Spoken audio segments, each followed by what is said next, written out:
if there's any one main complaint, and I mean, this is funny, when you take the full spectrum of what symptoms are prevalent anytime you come off of opiate detox, it's a long list of post-acute withdrawal syndrome.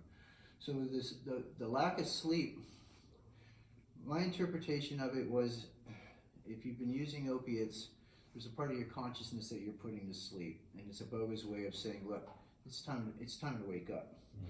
All right, that's just on like an interpretation of its spiritual component, but really, I think what's happening is that the brain is being rebooted by the Ibogaine, and the Ibogaine is a natural stimulant anyway.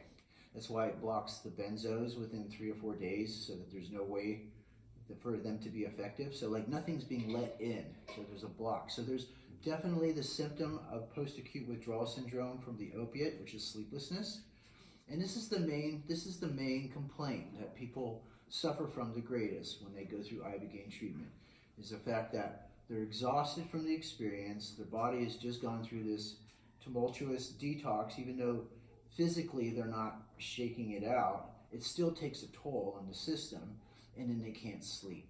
And so it becomes a cycle that they become obsessed with. So, you know, as far as why, I do believe that it's a call to wake up. It's natural in any kind of Ibogaine or Iboga experience that the brain doesn't need as much sleep anymore because it's working better.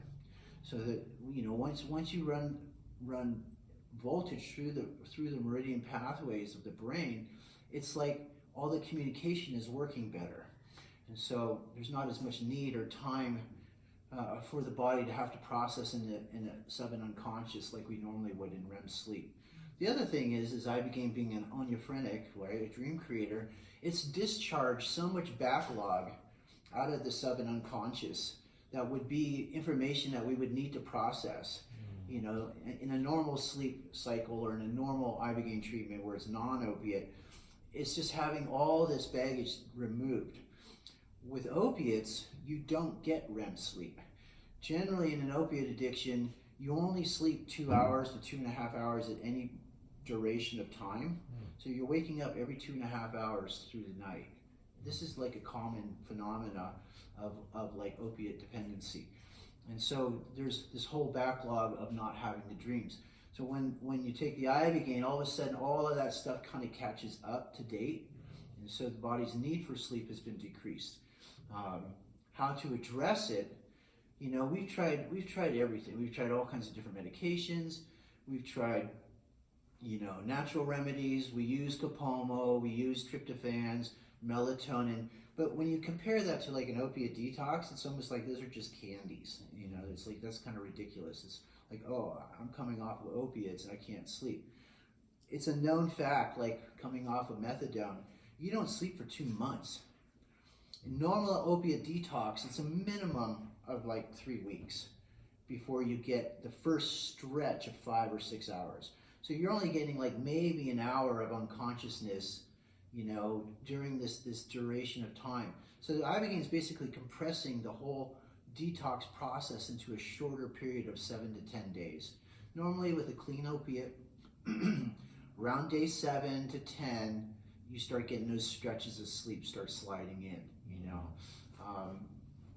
If they don't get the initial first night sleep post-treatment, so you start the treatment on an evening, it goes through the evening, you're up all the next day, and then that following night, that's the only night that we can actually induce a sleep cycle.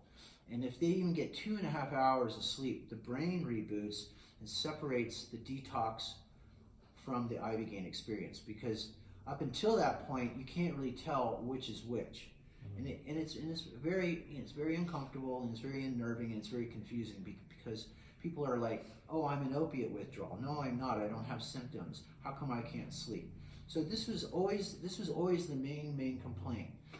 The things that do work are exercise, putting people in cold water, and getting the endorphins back online. So endorphins seem to have a real major playing role in people's sleep. So when you come out of opiate detox, you have no natural endorphins online anymore. And so how are you supposed to, one, deal with pain, right? Because you're like a newborn baby when you do a rapid detox using Ibogaine. It's like everything, the wind on your skin you feel it. So that's the first thing that we try to do is get the endorphins back online. That seems to be the thing that helps to increase the rate of them being able to sleep faster than anything, is getting the endorphins back online. The only way that people can do that is they have to push up against the discomfort.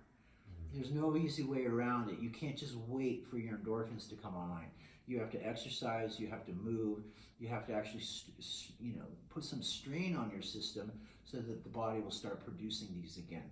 Because if you've been supplementing, and especially if it's been a long duration with like Suboxone or Methadone, where you've been on these medications for a long, long time, or you've just been using opiates, in pill form or heroin or whatever, for a long, long time, it's been so long that your body's produced any of its natural endorphins that it's going to take some effort to get those to come back online. As the body's endorphins get back online, it seems to signify that the same rate of recovery for sleep seems to run in the same pattern in the same period of time.